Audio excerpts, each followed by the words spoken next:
Bien, entonces vamos ahora con el cálculo analítico de límites. Entonces, resolver límites significa encontrar siempre una solución.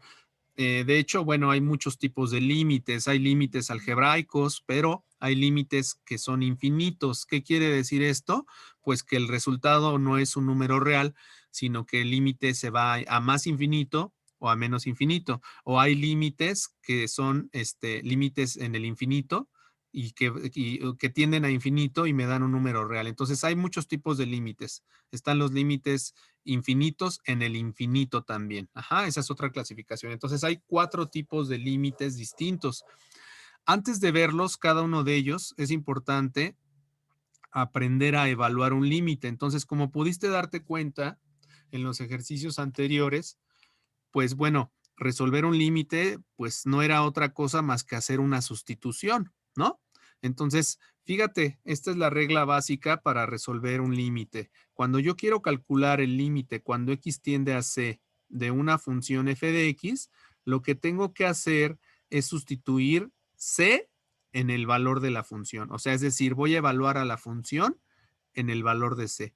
Ajá, sustituya c por el valor de x. Y al momento de hacer esa sustitución, me va a dar el valor del límite haciendo procedimientos aritméticos para poder llegar a la solución, ¿no? Entonces, las funciones bien comportadas son continuas en C. Ajá. Acuérdate que el concepto de continuidad, esto que estoy subrayando el día de hoy, no es otra cosa que la tercera propiedad de continuidad, ¿no? Acuérdate que para que una función sea continua, debe de existir en C, el límite debe de existir y ambas cosas deben de ser iguales, ¿no? Entonces, ahí está esa parte, ¿no? Entonces, este es el límite cuando x tiende a c de la función f de x. Entonces, vamos con el primer teorema. El primer teorema te dice que si b y c son números reales y n es un entero positivo, entonces el límite cuando x tiende a c de una constante siempre va a ser la constante. Que no se te olvide, el límite cuando x tiende a una constante c de una constante b siempre va a ser, quien va a predominar va a ser la variable b. Ahorita te enseño el ejemplo. Bueno, aquí de una vez te lo enseño. Aquí viene, ¿no? Ejemplo 1. Evaluar los siguientes límites. ¿Cuánto vale el límite cuando x tiende a 2 de 3? Pues el límite cuando x tiende a 2 de la constante 3 siempre va a valer 3. Ajá, entonces no me interesa x a qué valor tienda, siempre el límite de una constante va a ser la misma constante, acuérdate de eso. Luego, el límite cuando x tiende a c de x siempre va a ser c. ¿Por qué? Pues porque ese es el límite que tiene la función identidad. Por ejemplo, ¿cuánto vale el límite cuando x tiende a menos 4 de x? Pues como x tiende a menos 4, pues el límite vale menos 4, ¿verdad? Entonces el límite de la x, pues siempre va a ser el valor de a donde tiende x, ajá, es decir, el valor de c. Y tercera propiedad de límites, el límite cuando x tiende a c de x a la n, pues siempre va a ser c a la n. ¿Por qué? Pues porque lo que vas a hacer es sustituir el valor. Por ejemplo, ¿cuánto vale el límite cuando x tiende a 2 de x cuadrada? Pues va a ser 2 al cuadrado y por lo tanto vale 4. ¿Quién es 4? Pues 2 al cuadrado, es decir, c a la n. Entonces esto no nada más se vale para x cuadrada, se vale para x cúbica, se vale para x cuarta, se vale para lo que sea. Entonces, como podrás darte cuenta, vuelvo a repetir, resolver un límite significa sustituir el valor de la variable hacia donde tiende la variable en la función. ¿Sale? Entonces, espero que te vaya quedando clara esa parte. Y bueno, estas son las propiedades generales, es el teorema más importante de límites. Si b y c son números reales y n es un entero positivo, f y g son funciones con los límites siguientes. Fíjate, entonces, si yo sé que el límite cuando x tiende a c de f de x vale L y el límite cuando x tiende a c de g de x vale K, entonces, ¿qué es lo que va a pasar cuando tú le aplicas el límite a una constante multiplicada por una función? Bueno, lo que hace el límite es sacar la constante, es decir, múltiplo escalar. Cuando el límite cuando x tiende a c de b por f de x va a ser igual a b por el límite. ¿Pero cuánto vale el límite? Pues el límite vale L. Por eso me ponen B por L. ¿Sí? Luego, el límite de la suma de la suma o resta de dos o más funciones va a ser igual a la suma o resta del límite de cada función. Acuérdate que el límite abre sumas y saca constantes, ¿no? Saca constantes y abre sumas. Ajá. El límite de un producto de funciones va a ser el producto de sus límites. Aquí sí se va a valer el límite que yo lo pueda aplicar al producto. Entonces, si yo tengo un producto de dos funciones, el límite de f por g va a ser igual al límite de f por el límite de g. Ajá, es decir, L por K. Luego, lo mismo pasa para un cociente, el límite de un cociente de dos funciones, obviamente, que la función del denominador, el límite de abajo debe de ser diferente de cero, ¿verdad? Porque yo no puedo dividir entre cero. Si el límite del denominador no vale cero, entonces el límite de una división de funciones o un cociente de funciones es el cociente de los límites de cada función. Y por último, el límite de una función potencia, el límite lo que hace es meterse hasta la cocina. Entonces, el límite cuando x tiende a c de f de x a la n va a ser igual a n veces el límite de la función f de x. Es decir, el límite se mete no nada más en potencias, también se mete en raíces. Fíjate, entonces, para que puedas entender estas propiedades de límites, vamos a la parte de abajo y, por ejemplo, ¿no? Te ponen el límite cuando x tiende a 2 de 4x cuadrada más 3. Bueno, pues habíamos dicho que el límite de una suma es la suma de sus límites. Entonces aquí aplican el límite cuando x tiende a 2 a 4x cuadrada más el límite cuando x tiende a 2 de 3, propiedad 2 del teorema. Luego, la propiedad 1 me dice que el límite saca constantes que estén multiplicando. Por lo tanto, en el segundo renglón me va a quedar 4 veces el límite cuando x tiende a 2 de x cuadrada, más el límite cuando x tiende a 2 de 3. Luego, la propiedad 1 y el teorema y la propiedad 3 nos dicen que ¿cómo resuelvo el límite? Pues sustituyendo, ¿no? Entonces me quedaría 4 por 2 al cuadrado más, ¿cuánto vale el límite de una constante? Pues el límite de una constante siempre vale la constante, por eso vale 3. Entonces 4 por 4, 16 más 3, 19. Por lo tanto el límite vale 19 y no hay más que hacer. Acuérdate que cuando yo quiero calcular el límite de un polinomio, no tengo mayor problema. ¿Por qué? Porque el dominio que tienen los polinomios son todos los números reales. Los números reales es el dominio de una función y el contradominio de un polinomio siempre van a ser también los reales. Entonces los polinomios no tienen problema porque son, su dominio van de R en R. Ajá. Entonces, bueno, en el ejemplo 2, observe que el límite cuando x se aproxima a 2 de la función polinomial es simplemente el valor de p en x igual a 2. Es decir, lo que estamos haciendo es una simple sustitución en la función.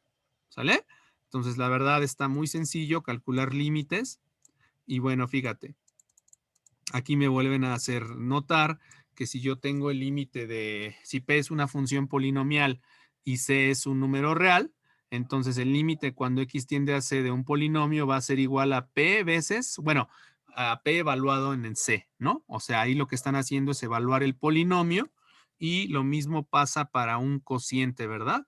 Si yo tengo un cociente de polinomios, el límite cuando x tiende a c de p de x entre q de x, ¿quién va a ser? Pues equivale a evaluar la c en cada uno de los polinomios, tanto en p como en q.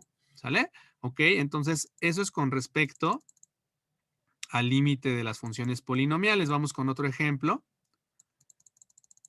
El límite de una función racional. Bueno, aquí empiezan las cuestiones interesantes. Hasta aquí no hay problema porque están haciendo tender el límite cuando x tiende a 1, ¿no? Entonces, el límite cuando x tiende a 1 de un polinomio, de una división de polinomios, ya habíamos dicho que es el límite del numerador entre el límite del denominador, ¿no?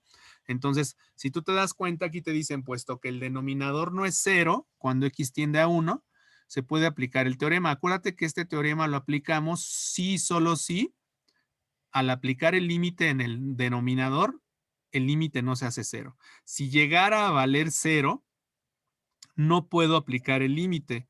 Lo que se hace es álgebra, un poco de factorizaciones, o se hace la división de los polinomios para poder llegar a la solución. En este caso no hay ningún problema porque el denominador no se hace 0 al evaluar el límite. Entonces, simplemente hacemos una sustitución. Te quedaría 1 al cuadrado más 1 más 2 entre 1 más 1.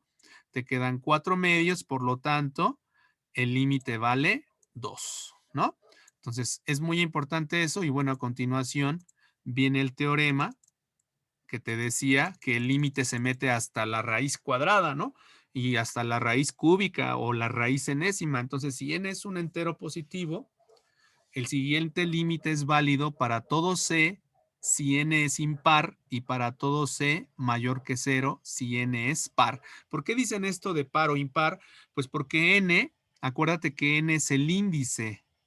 Entonces, si yo hablo de un índice, cuando yo hablo de un índice impar, pues no me interesa cuánto valga x, si es positivo o negativo. Pero si n es par, entonces esa x, o sea, ese valor al que tiende la x, debe de ser positivo. ¿Por qué?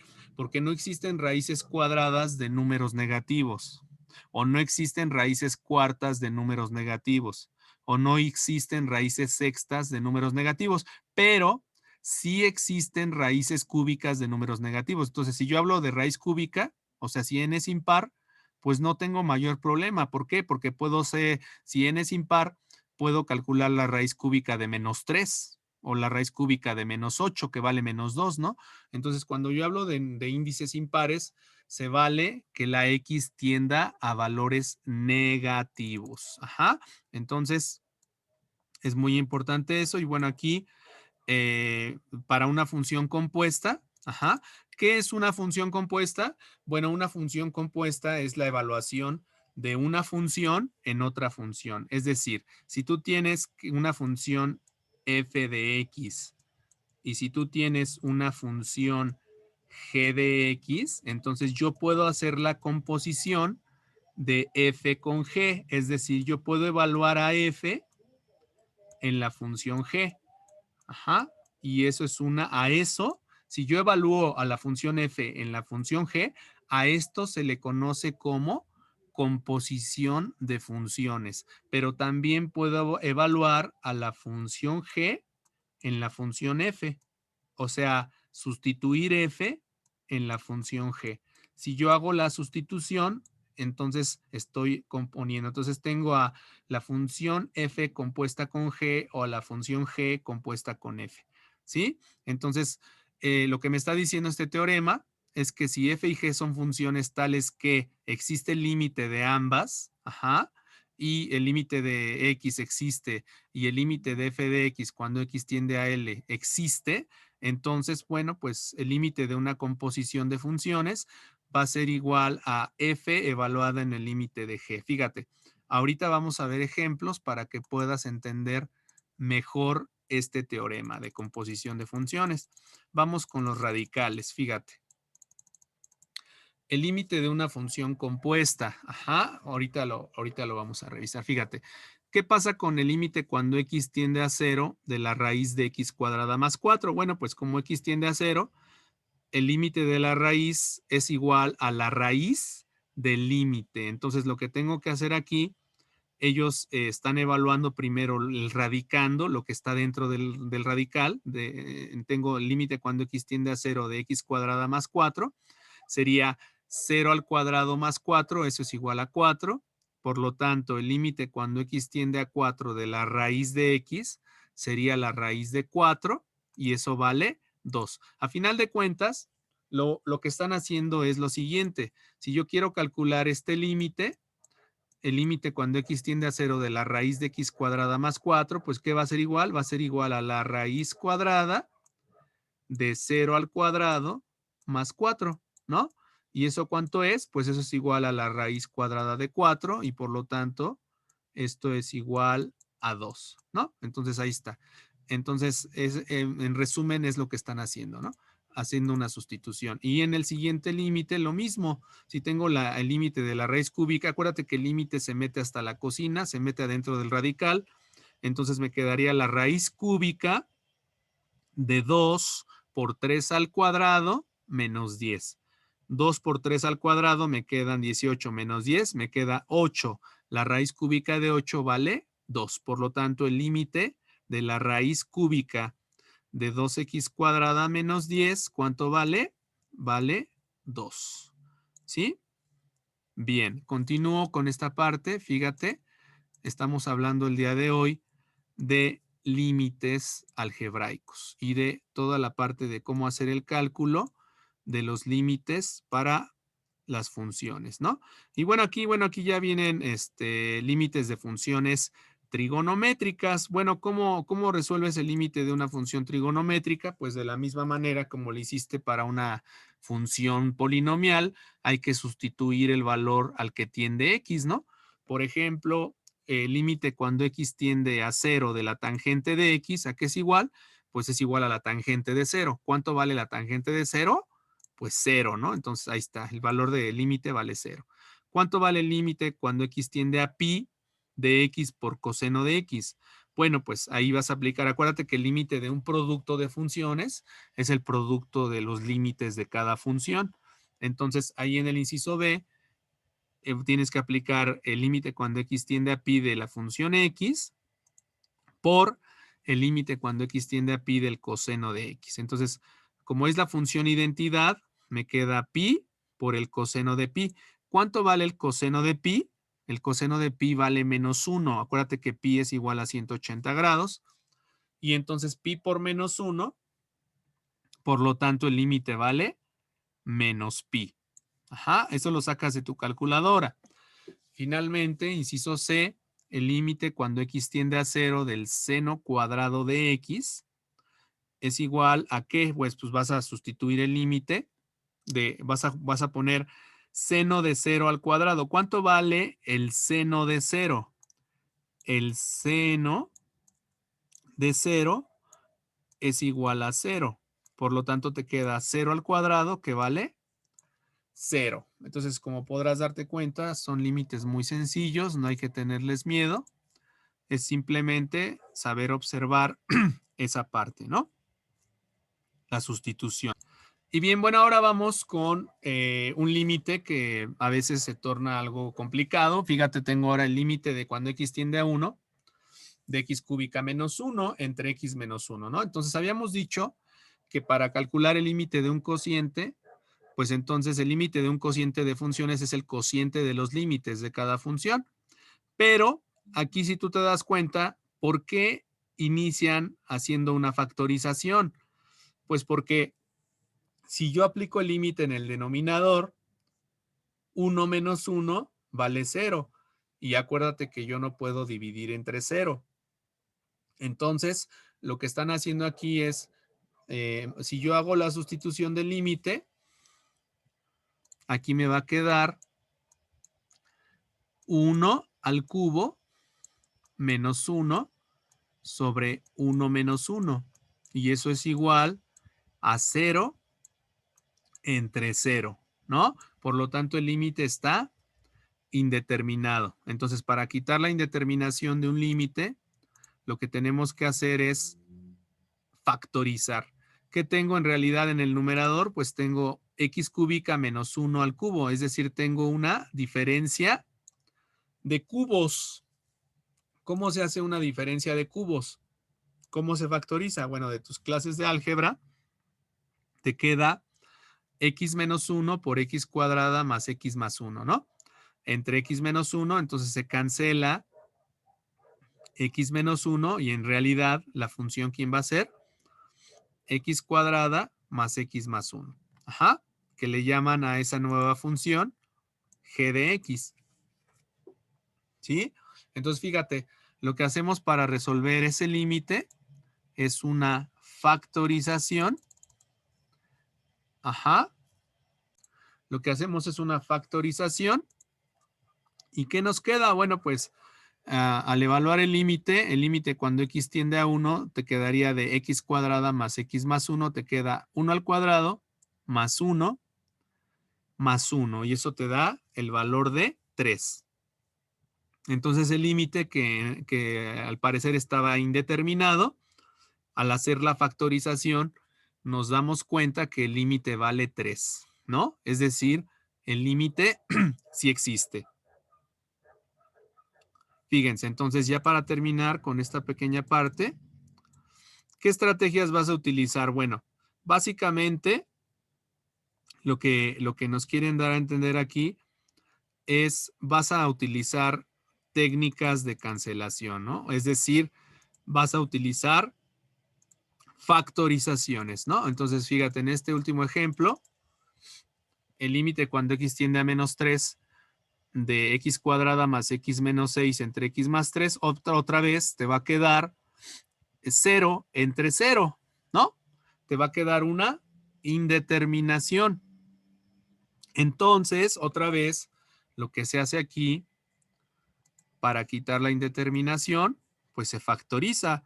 Vas a buscar dos números que multiplicados te den menos 6 y sumados te den 1. ¿Cuáles son esos números? Aquí hay un 1 invisible, acuérdate. Sería 3 y menos 2, ¿no? 3 por menos 2 me da menos 6 y más 3 menos 2 me da 1. Al factorizar me queda x más 3 por x menos 2 entre x más 3. ¿Quién se va? X más 3 y me queda la función x menos 2. Ajá. Entonces, el límite para x, cuando x tiende a menos 3 de este cociente, se reduce al límite cuando x tiende a menos 3 de x menos 2. Y por lo tanto, ¿cuánto es eso? Menos 3 menos 2, aplicando el teorema 1.7, que es la sustitución, me queda que el límite vale menos 5. ¿Sí?